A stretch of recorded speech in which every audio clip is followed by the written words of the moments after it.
नमस्कार प्यारे मित्रों, सेवार्थ क्लासेस में आप सभी मित्रों का स्वागत है।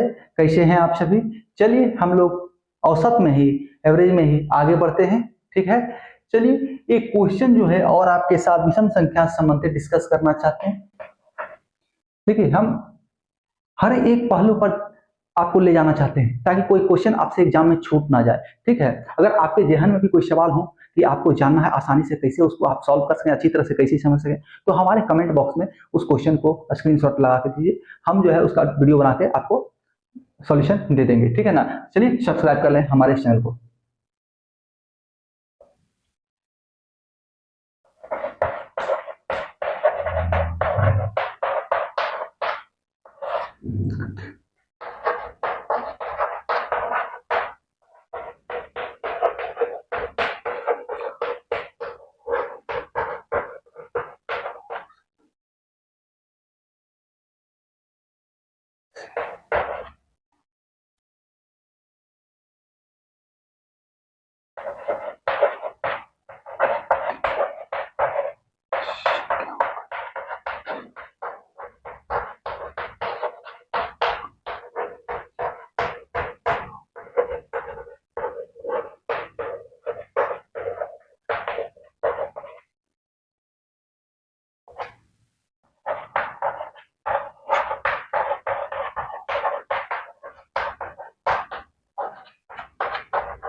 देखिए प्रश्न क्या है, तीन क्रमागत विषम संख्या का औसत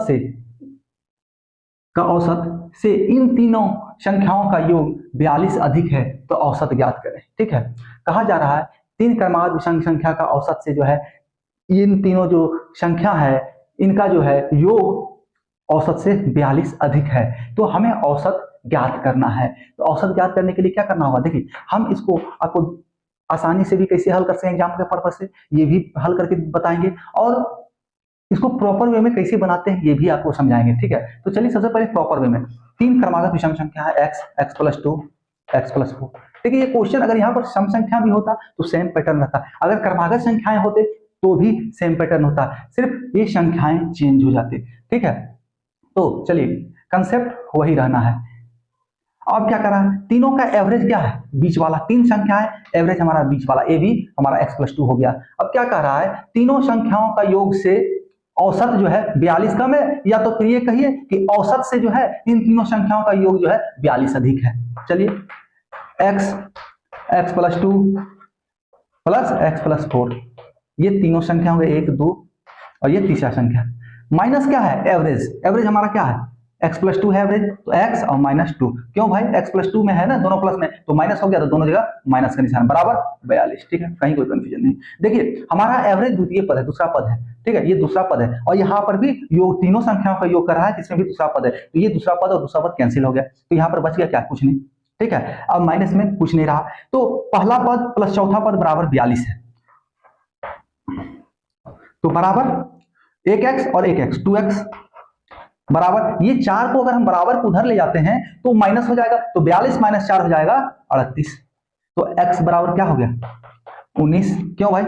क्योंकि इस 2 से 38 को डिवाइड करेंगे तो हमारा 19 आ जाएगा, तो x बराबर 19। तो अब यहाँ पर ये 19 हो गया, ये तो फिर 21 हो जाएगा और ये 23 हो जाएगा। अब यहाँ पर औसत ज्ञात करने के लिए कह दे, या तो फिर पहला संख्या ज्ञात करने के लिए कह दे, या सबसे बड़ी संख्या ज्ञात करने के लिए कह दे, कुछ भी आप आसानी से निकाल सकते हैं। ठीक है, तो यहाँ पर हमें ए बी निकालना है, एवरेज, ए बी यानी कि एवरेज, तो 19 और 2 21, आसानी से हल हो जाएगा, कहीं कोई कंफ्यूजन नहीं होना है। ठीक है, चलिए अब देखते हैं इसको हम एग्जाम के पर्पज से कैसे हल करेंगे। देखिए इसको यहाँ पर हम डायरेक्ट भी हल कर सकते हैं, डायरेक्ट भी हल करने के लिए आपको हम बोल सकते हैं कि अब देखिए कैसे हल कीजिएगा। कह क्या रहा है, तीनों संख्याओं का योग है ना, क्या है? औसत से इन तीनों संख्याओं का योग 42 अधिक है, तो औसत हमारा क्या है? दूसरा पद है, तीनों संख्या में क्या है? हमारा दूसरा पद सम्मिलित है। ठीक है, तो अगर औसत हमको घटा देना है तीनों के योग में से, तो दूसरा पद माइनस कर दिए, अब इन दोनों का जोड़ क्या हो जाएगा? हमारा 42 हो जाएगा, ये और ये, इसका जोड़ हमारा 42 हो गया, तो x + x 2x 2x + 4 बराबर 42, 4 को उधर ले जाएंगे तो 38 हो जाएगा, x बराबर 19। मुंह जवानी, लिखने की आवश्यकता ही नहीं है ऐसे प्रश्नों में, देखते के साथ हल हो जाएगा। ठीक है ना? तो अब देखिए एक और दूसरा तरीका से हम कैसे इसको बना सकते हैं, दूसरा तरीका बता दिए, तीसरा तरीका कहिए तो चौथा तरीका कहिए। देखिए बता रहे हैं, अब आप मान लीजिए 1 है, 3 है, 5 है, ठीक। हमने 3 क्रमागत संख्याएं मान लिया। यहां पर ये नहीं कह रहा है कि पहला दूसरा प्रथम 3 क्रमागत संख्या, ये 3 क्रमागत संख्याएं कहीं से भी उठकर हो सकता है, जैसे 19 हुआ, 21 हुआ, 23 हुआ। सिर्फ एक सॉल्यूशन का ये मेथड है, ये सॉल्यूशन का मेथड है। तो हमने पहला संख्या 1 लिया, दूसरा संख्या 3 ले लिया, तीसरा संख्या 5 ले लिया, ठीक है। अब कह क्या रहा है कि औसत से जो है तीनों संख्याओं का योग जो है 42 अधिक है। तो औसत से देखिए 1 3 4 और 5 9, 9 से 3 घटा देंगे तो 6 बच जाएगा। 6 इजिकल टू 42, ठीक है, 6 इजिकल टू 42। तो हमें निकालना क्या होगा भाई, हमें निकालना क्या है, चलिए 1 निकाल लेते हैं पहले, 7 हो गया, ठीक है। अब हमें निकालना क्या, 3 बराबर 1 बराबर 7 हो गया, तो 3 बराबर क्या हो जाएगा 21, 3 बराबर तो 7 या 21 हो जाएगा ना। तो देखिए एवरेज हमारा 21 हो गया। कहीं कोई कंफ्यूजन है बताइए। 1 3 5 हमने संख्याएं मान लिया, तीनों का योग औसत से 42 अधिक है, तो 9 हो गया तीनों का योग, एवरेज हमारा 3 हो गया। तो 9 में से 3 माइनस कर दिए 6, तो 1 बराबर 7 हो गया। अब डिवाइड कर दिए तो 7 हो गया। अब क्या है, हमें 3 बराबर निकालना, 3 के जगह पर क्या, 1 के बराबर हमको 7 मिल गया, तो 3 के जगह पर क्या होना चाहिए, तो 7 या 21 हो गया, हमारा एवरेज निकल गया। अब इससे आप उससे पहला संख्या निकाल लीजिए, उसके बाद का संख्या निकालिए, किसी भी तरह से इसको आप हल कर सकते हैं। तो देखिए अब क्या है, एक मेथड और आप अपना सकते हैं यहाँ पर, तो वो क्या है, एक है 3 एवरेज है, 3 संख्याएं क्रमागत संख्याएं कहा जा रहा है ना, ठीक है। हमने एवरेज मान लिया 1 यूनिट मान लीजिए, एवरेज को हमने 1 यूनिट मान लिया, ठीक है, कोई कंफ्यूजन नहीं होना चाहिए। एवरेज को 1 यूनिट, हम कुछ भी मान सकते हैं, तो हमने 1 यूनिट मान लिया। 1 3 5 मानकर भी हमने सॉल्व किया, x मानकर भी सॉल्व किया, किसी में कोई प्रॉब्लम नहीं है। सिर्फ आप किस तरीके से फास्ट में हल कर सकते हैं, ठीक है। एग्जाम में इसको भी ला सकते हैं, इसको भी ला सकते हैं, इसको भी ला सकते हैं, आपके दिमाग में बसता क्या है, आसानी से ये देखना है। तो 1 यूनिट हमने मान लिया, तो योग बराबर क्या होता है, योग बराबर क्या होता है बताइए,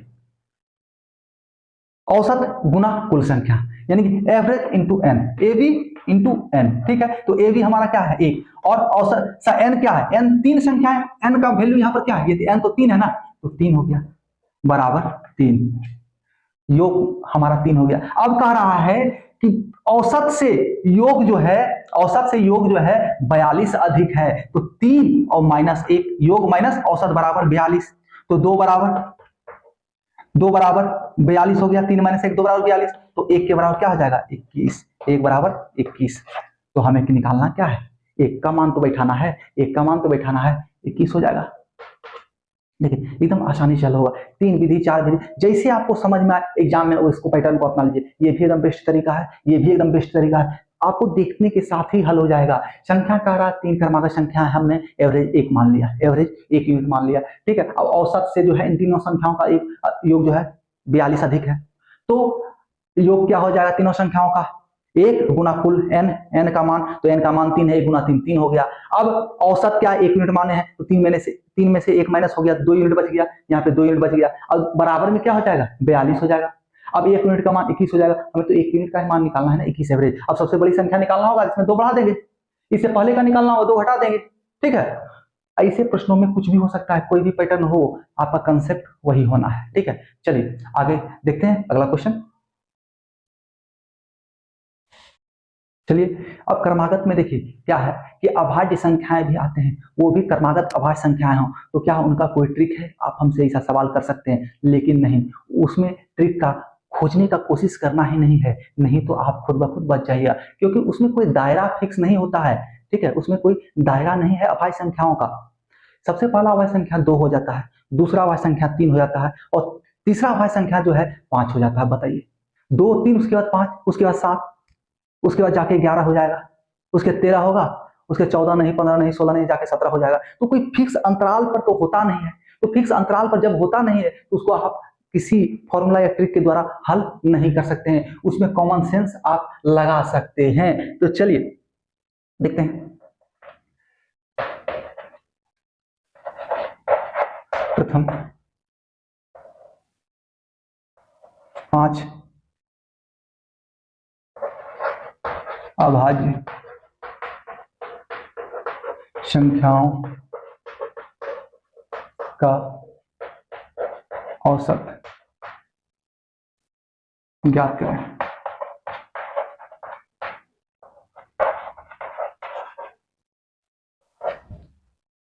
कह रहा है प्रथम 5 अभाज्य संख्याओं का औसत ज्ञात करें। इसमें कोई फॉर्मूला आप लगा नहीं सकते हैं, इसमें कोई फॉर्मूला होता नहीं है, क्योंकि दो अभाज्य संख्याओं के बीच जो अंतर है वो कोई डिफाइंड नहीं है, निश्चित नहीं है। देखिए पहला जो अभाज्य संख्या आपका 2 हो गया, ठीक है। अभाज्य संख्या तो मैंने आपको बताया किसको कहते हैं, या तो एक से डिविजिबल हो या स्वयं से डिविजिबल हो, कम से कम दो संख्याओं से जरूर डिविजिबल हो, क्योंकि सिर्फ अगर एक से डिविजिबल का बात हो तो एक भी हम अभाज्य संख्या कह सकते थे, ठीक है। लेकिन एक तो अभाज्य संख्या होता नहीं है, क्योंकि कम से कम मिनिमम दो संख्याओं से डिविजिबल हो, एक स्वयं से, उसमें जो है एक स्वयं से भाग लग सके और एक से, ठीक है, यानी कि दो संख्याओं से भाग लग सके। तो पहला 2 है, दूसरा 3 है, तीसरा जो है 5 हो जाता है, चौथा जो है 7 हो जाता है, उसके बाद पांचवा जो है 11 हो जाता है। अब देखिए एक चीज, यहां से यहां के बीच का गैप क्या हो गया, 1 हो गया, यहां से यहां के बीच का गैप क्या हो गया, 2 हो गया, यहां से यहां के बीच का गैप क्या है, 2 है, लेकिन यहां से यहां के बीच का गैप 4 हो गया। कहीं डिफाइंड तो नहीं है ना। इसके आगे जाएंगे फिर 13 है, तो यहां से यहां भी 2 है, लेकिन जाके फिर 17 हो जाता है, तो यहां से यहां 4 का, फिर जाके 19 है, 19 है, कोई निश्चित नहीं है, कोई निश्चित नहीं है, ठीक है। तो चलिए देखते हैं, लेकिन एक का अंतराल केवल और केवल यहीं पर है, एक का अंतराल केवल और केवल यहीं पर है, 2 और 3, बाकी एक का अंतराल पर कोई भी अभाज्य संख्या नहीं है, क्योंकि दो सम संख्या भी है और अभाज्य संख्या है। पहला ऐसा सम संख्या है, मात्र एक अभाज्य संख्या 2 है जो कि सम संख्या भी है, बाकी कोई सम संख्या अभाज्य संख्या नहीं है। ऐसा मैंने पहले भी आपको बता चुका हूं। तो 5 अभाज्य संख्या क्या है, 2 है, 3 है, 5 है, 7 है, 11, ठीक। अब देखिए यहां पर हमको एवरेज निकालना है, तो एवरेज का जो कॉमन सा फॉर्मूला होता है हमें उसको यूज करना है, सबको जोड़ के और टोटल n से भाग दे देना है। 2 3 5 5 10 7 17 और 11 28, 28, ठीक है, 28 और भागा 5, जो आया हमारा वही एवरेज हो गया, जो आया हमारा वही एवरेज हो गया। तो क्या आएगा, 5 × 5 = 25.6, 5.6 हमारा एवरेज हो जाएगा ए बी। कहीं कोई समस्या नहीं होनी चाहिए इसको समझने में आपको, ठीक है। चलिए आगे देखते हैं, इससे हमको क्या समझना है, अभाज्य संख्या का कोई एक ठौर ठिकाना नहीं होता है। घुमंतु घोटिया देखते हैं, जिसे बड़ों से हमने सुना है कि उनका अपना घर कहीं होता है, ठीक, लेकिन फिर भी वो घूमते रहते हैं, ठीक है, घूमते रहते हैं, एक जगह से दूसरी जगह रहते हैं। गांव में अपना उनका जमीन होता है, जगह होता है, लेकिन फिर भी वहां रहना वो पसंद नहीं करते हैं। कुछ ऐसे भी घुमंतु घोटिया होता है, ठीक है। तो उसी तरह जो है ये 2 3 5 7 11 इसे कोई पैटर्न फॉलो नहीं करता है। आपका कहीं 1 है, कहीं 2 2 फिर 4, फिर 2 फिर 4, फिर कहीं 2 2 फिर 4, ऐसा कुछ फिक्स नहीं हो पाता है, ठीक है ना। तो चलिए हमने इससे जाना कि इसको फुल वे में सॉल्व करना होगा, नहीं तो एक एवरेज मान के सबों को बैठाना होगा, एडजस्ट क्या कहते हैं उसको, चलिए डिस्कस करते हैं उसको। चलिए अगला क्वेश्चन देखते हैं हम लोग, 7 के प्रारंभिक 7 गुणजों का औसत ज्ञात करें, ठीक है। चलिए इसको भी हम 2 तरीके से बताएंगे, आपके साथ डिस्कस करेंगे। कह रहा है 7 के प्रारंभिक 7 गुणजों का औसत ज्ञात करें। तो प्रारंभिक 7 गुणज क्या हो गया, एक तो 7 खुद हो गया, 7 × 1 7, दूसरा 7 × 2 14, तीसरा 7 × 3 21, चौथा 7 × 4 28, पांचवा 7 × 5 35, छठा 7 × 6 42 और सातवां 7 से 49, ठीक है। अब एवरेज निकालना है इसका हमको, तो सबों को जोड़ दीजिए, सबों को जोड़ दीजिए और एवरेज निकाल लीजिए। चलिए क्या है, 4 4 8 3 11 2 13, 13 2 15, 15 1 16, यानी कि 160 तो यहां से आ गया, ठीक है। अब 7 4 11 1 12, 12 8 20, 20 5 25, 2 27 और 9 36, 36 यानी कि 196 और भागा 7, ठीक है ना। ऐसे जो 7 4 11 1 12 12 8 20 20 5 25 2 27 27 9 36 36 का 6 4 3 7 7 4 11 3 14 2 16 2 18 19 7 19 7 तो इसके यहाँ 0 है ना, ठीक है। तो 19 196 इसको 7 से विभाजित करेंगे, कुल योग बटा n कुल संख्या, तो 7 दूना 14 2 से डिवाइड हो गया और बच गया कितना 5 7 8 56, यानी हमारा एवरेज क्या हो गया 28 आ गया। ये 28 हमारा एवरेज हो गया। हमने पहले ये जाना बेसिक से औसत निकालना, बेसिक से औसत कैसे निकलेगा, ठीक है। सबसे पहले हमने ये देखा कि 7 गुणज है, 7 के 7 गुणज है, 15 गुणज है, 20 गुणज है, जो भी पूछ रहा है वो, ठीक है।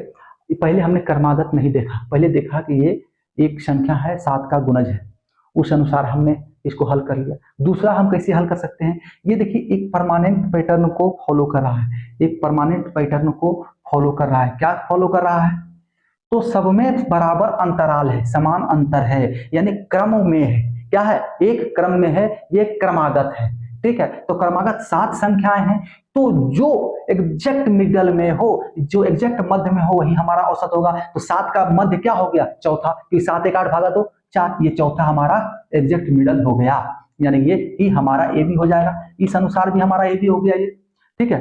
अब हम इसमें और क्या कर सकते हैं भाई, तो क्रमागत संख्या है तो फर्स्ट प्लस लास्ट, तो 7 प्लस 49 भागा 2 28, ये हुआ दूसरा वे, तीसरा वे हुआ, दूसरा तीसरा वे हुआ, पहला ये हो गया। अब चौथा क्या होगा, चौथा वे हम कैसे इसको हल कर सकते हैं, तो a इंटू n प्लस 1, यानी 7 के कितना गुणज, प्रारंभिक 7 गुणज, तो n तो हमारा ये हो गया ना, 7 गुणज चाहिए ना, कितनी संख्याएं चाहिए 7 संख्याएं चाहिए, n ये हो गया, तो a plus n minus 1, a into n plus 1 होता है, इसका फॉर्मूला क्या होता है a, यानी ये a हो गया हमारा इंटू n प्लस 1 भागा में 2, भागा में 2, तो a हमारा क्या है 7 है, n हमारा क्या है 7 है, तो 7 प्लस 1 भागा 2, यानी कि ये 4 हो जाएगा, 7 प्लस 1 8 भागा 2 4 बराबर 28। यहां से भी हमारा आंसर निकल गया। अब जहां से आपको अच्छा लगता हो, जो विधि आपको अच्छा लगता हो, उससे आप इस प्रश्न को हल कर सकते हैं, ठीक है। चलिए अगला क्वेश्चन हम लोग देखते हैं, चलिए अगला प्रश्न हम लोग देखते हैं।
देखिए बहुत ही शानदार प्रश्न है।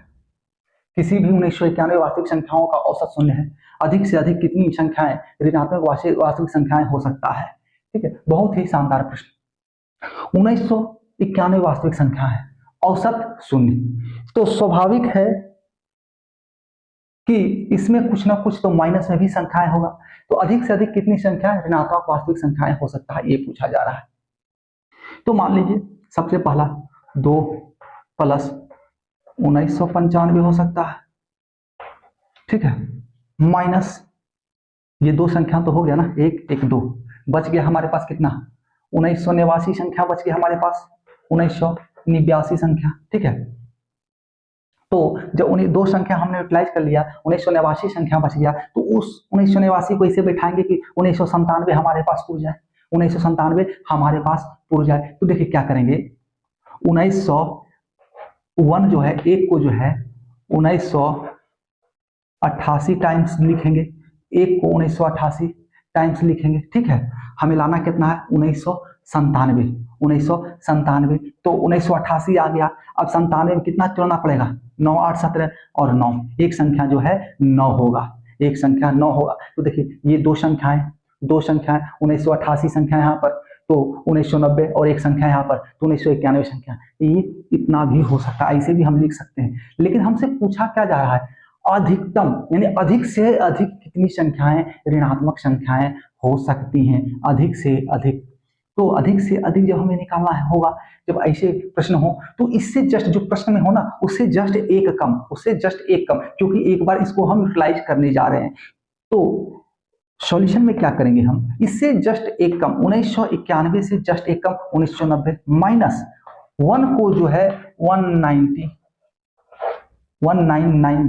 यानी 1990 टाइम्स लिख देना है, ठीक है। तो हमारा देखिए एक 1990 टाइम्स हो गया, यानी एक जो है 1990 बार है और एक ये एक बार, तो हमारा 1991 वास्तविक संख्याएं हो गया। और तो सबसे मैक्सिमम ऋणात्मक संख्याएं कितना हो गया, वास्तविक संख्या, ऋणात्मक वास्तविक संख्या 1990 हमारा हो गया, 1990 यही आंसर हो जाएगा, ठीक है। ऐसे प्रश्नों का आंसर इससे जस्ट एक कम होता है, इससे जस्ट एक कम वही आंसर हो जाता है। इसको देखने के साथ ही हल कर देना है कि इससे एक कम इस संख्या का, इस क्वेश्चन का आंसर होगा। चलिए कहीं कोई कंफ्यूजन नहीं, अगला क्वेश्चन हम लोग देखते हैं।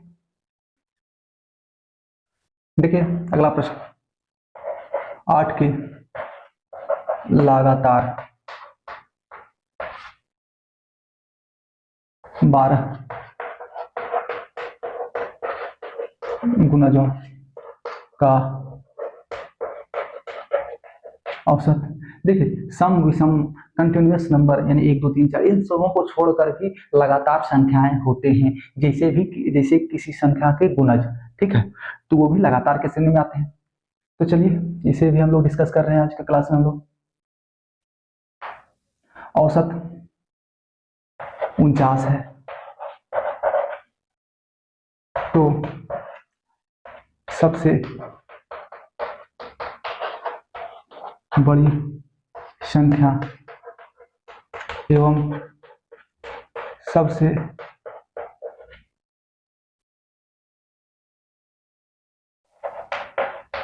छोटी संख्या के बीच का अंतर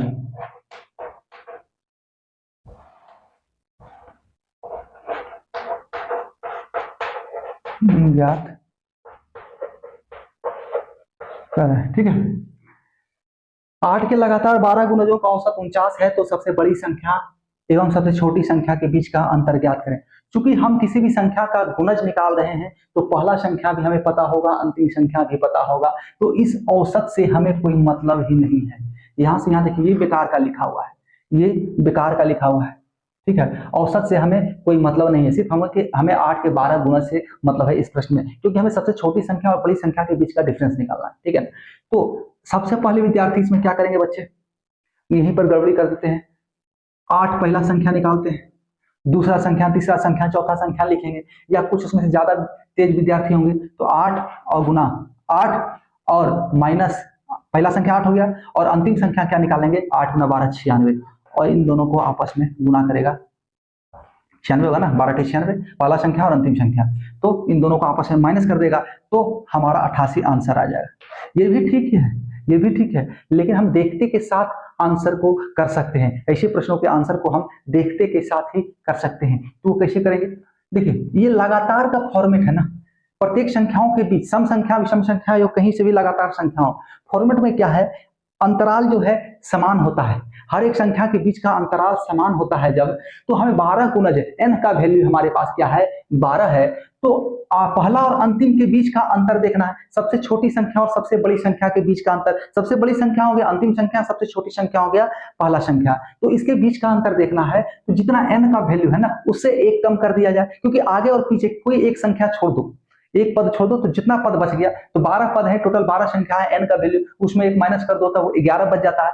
और किसका गुणज कह रहा है? सम संख्या रहता तो डिफरेंस कितना का, 2 का होता, तो 11 गुना 2 करते। यहाँ 8 के लगातार गुणज है, यानी कि प्रत्येक के बीच का डिफरेंस कितना है, 8 है, तो 11 गुना 8 88, 11 गुना 8 88 हम डायरेक्ट आंसर कर सकते हैं इसका। इसको देखेंगे तो ऐसे प्रश्नों को आसानी से देखते के साथ हल कर देंगे। हमें ना जानना है कि पहला संख्या क्या है, अंतिम संख्या क्या है, एवरेज क्या है, कुछ भी नहीं जानना है, डायरेक्ट हल हमारा 88 हो जाएगा। पहला ये हो गया, दूसरा ये तरीका हो गया। चलिए आगे देखते हैं हम लोग। चलिए 1 2 2 3 3 3 4 4 4 4 5 5 5 5 5 6 6 6 6 6 6 का औसत ज्ञात करें। देखिए संख्याएं हमारे सामने, एक एक एक है, दो दो है, तीन तीन है, चार चार चार चार, पांच पांच पांच पांच, छः छः छः छः, यानी एक एक बार है, ठीक है, एक गुना एक बार है, दो दो बार है, तीन तीन बार है, चार चार बार है, पांच पांच बार है, छः छः बार है, ठीक है। तो यानी कि यहां से क्या दिख रहा है आपको, एक चीज तो दिख ही रहा है ना, एक का स्क्वायर, दो का स्क्वायर, तीन का स्क्वायर, चार का स्क्वायर, पांच का स्क्वायर और छह का स्क्वायर। इस पैटर्न में संख्याएं हैं, इसका औसत निकालना है। तो औसत निकालने के लिए क्या करना होगा, इनका अगर औसत निकालेंगे तो क्या आप इसको वर्गों का, प्राकृतिक संख्याओं का वर्गों का औसत निकाल सकते हैं? निकाल सकते हैं। तो औसत आ जाएगा? नहीं आएगा, बिल्कुल भी नहीं आएगा। क्यों? क्योंकि एक स्क्वायर, दो स्क्वायर, तीन स्क्वायर, चार स्क्वायर, पांच स्क्वायर, छह स्क्वायर का डायरेक्ट में नहीं कह रहा है प्रश्न, डायरेक्ट औसत निकालने के लिए नहीं कह रहा है। संख्याएं हमारी इतनी हैं, संख्याएं तो हमारे पास इतने सारे हैं ना, टोटल संख्याओं का योग, जितने भी संख्याएं हैं उनको जोड़कर भाग करना होगा, क्योंकि फॉर्मूला यही होता है कि संख्याओं का योग बटा कुल संख्या, तो जितना कुल संख्या है उसको भाग देना होगा योग में, ठीक है। तो सबसे पहले योग निकालना होगा इसका, एक स्क्वायर, दो स्क्वायर, तो n प्राकृतिक संख्याओं के वर्गों का योग निकालना होगा, ठीक है। तो n उसका क्या होता है, n into n plus one into 2n plus one भागा में 6, ठीक है। इसको निकाल लेते हैं, उसके भागा में फिर हम जितनी संख्याएं हैं उसे हम जोड़कर लिख देंगे, नहीं तो यहीं पर लिख दीजिए आप, गुना 1 जोड़ 2 जोड़ 3 जोड़ 4 जोड़ 5 जोड़ 6, ठीक है कि नहीं। एक एक बार है, ये फिर ये 2 है, फिर ये 3 3 बार है, तो फिर ये 4 4 बार है, ये 5 5 बार है, ये 6 6 बार है। तो इनको जोड़ेंगे ऐसे भी 1 2 3 4 5 6 7 8 9 ऐसे जोड़े, उससे अच्छा 1 से 6 तक हमने लिख लिया, उन संख्याओं को जोड़ लेंगे तो हमारा कुल संख्या कितना है वो निकल जाएगा। तो देखिए 1 जोड़ 2 3 3 6 4 10 5 15 6 21, ये टोटल का योग 21 आ गया, ठीक है, कहीं कोई कंफ्यूजन नहीं। अब इस योग को हम ऊपर वाले को हल कर लेंगे, तो n का वैल्यू हमारा क्या है, 6 है, 6 n प्लस 1 7 हो गया, 6 जोड़ 1 7, और 2n प्लस 1 तो 6 गुना 2 12 जोड़ 1 13, 13 भागा 6, ये 6 6 कट गया, और यहाँ पर ये 21 है, 21, तो इस 7 से ये 21 तीन बार में, यानी 13/3 यही हमारा आंसर हो जाएगा। ऑप्शन में जिस रूप में हो, ये पूर्णांक में हो पूर्णांक में लिखें, दशमलव में हो दशमलव में लिखें, या इस रूप में हो इस रूप में आपको आंसर करना है। चलिए हम लोग अगले प्रश्न पर आते हैं।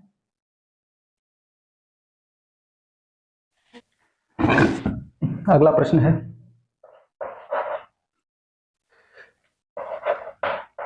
यदि 7 क्रमागत संख्याओं का औसत p हो तो अगले से अगले 7 क्रमागत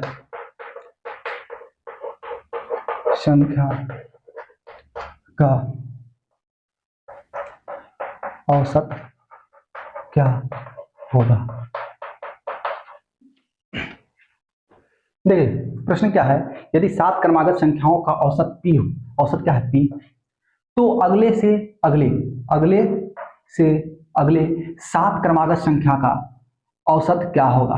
ठीक है, तो मुद्दा क्या है, प्रश्न क्या है, 7 क्रमागत संख्या का औसत हमें p दे दिया है और अगले से अगले मतलब अगले से अगले 7 कह रहा है, यानी कि इसके बाद 7 और फिर अगला 7 का एवरेज पूछा जा रहा है। अगले से अगले 7 क्रमागत संख्या का औसत क्या होगा, हमसे ये पूछा जा रहा है, ना कि पूर्ण संख्या का, एक ही संख्या का औसत क्या होगा ये पूछा जा रहा है।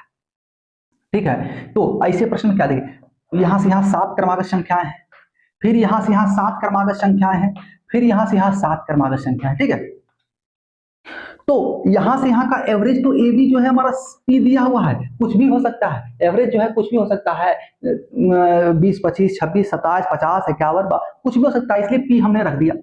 पी है तो अगले 7 के अगले 7 जो है, अगले से अगले 7 क्रमागत संख्या का औसत क्या होगा। तो ये यहाँ के बाद फिर 7 कह रहा है, इसका एवरेज भी तो यहाँ से यहाँ 7 बढ़ जाएगा, ये भी एवरेज जो यहाँ से यहाँ दूरी 7 होगा, फिर यहाँ से यहाँ की दूरी 7 होगा, ये भी जो है यहाँ से यहाँ भी 7 और यहाँ से यहाँ भी 7, तो टोटल क्या हो गया p प्लस 14। यही तो हमारा आंसर हो जाएगा, यही तो हमारा नया एवरेज, नया जो अगला से अगला 7 संख्या है उसका एवरेज हो जाएगा ना। कैसे, यहां से यहां 7 है तो जो चौथा संख्या है, फिर यहां से यहां में जो चौथा संख्या है, यहां से यहां में जो चौथा संख्या है वही एवरेज होगा। तो यहां इधर 3 और फिर यहां से यहां 4 7, फिर यहां से यहां 3 और 4 और फिर इधर से इधर 3 7, यानी 7 7 14 हो जाएगा। ठीक है ना, चलिए अगला क्वेश्चन देखते हैं हम लोग।